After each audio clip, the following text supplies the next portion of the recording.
At 2:14 in the morning, the emergency stairwell at Northbridge Hospital went one level below the basement. The security map showed B1. The stairwell camera showed B2. For 11 minutes, the concrete steps kept going down into red emergency light and standing water. Nurse Mara Ellison was the only person missing after the outage. She returned before dawn, with wet shoes, no memory, and a visitor badge from a ward the hospital had never built.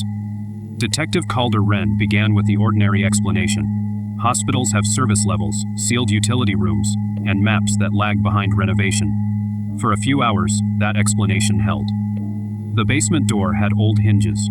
The stairwell smelled of disinfectant and rain. But the first visible clue was wrong. Wet footprints climbed upward from below B1, crossed the landing, then stopped at a wall with no door. The second clue was electrical. The emergency lights failed in a pattern of 7 seconds on, 3 seconds dark, then 11 seconds red. Maintenance called it a bad relay.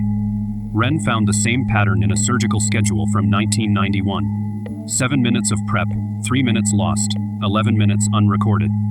The third clue was on the basement map.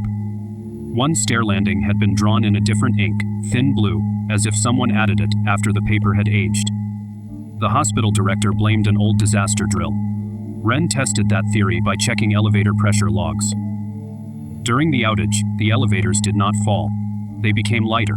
That meant the missing space was not below the hospital. For 11 minutes, something above the hospital had moved. Mara remembered only one image: a lower landing with clean white tiles, water on the ceiling, and a nurse at the bottom looking up at her own shoes. When Wren enlarged the stairwell footage, he saw the same thing in the reflection on the wet floor. Mara was not descending. The reflected Mara was climbing. The reversal changed the case. The missing nurse had not been trapped below Northbridge. Northbridge had briefly risen above her, leaving one extra landing between the building and the ground it used to touch. At dawn, the B2 door vanished from the camera feed. The footprints dried. The blue ink on the map faded back into the paper. Only the visitor badge remained. Its plastic was dry. Its clip was rusted. On the back was a stamped floor code, -1. Wren locked it in evidence. That night, during the next power test, the badge began dripping water onto the shelf beneath it.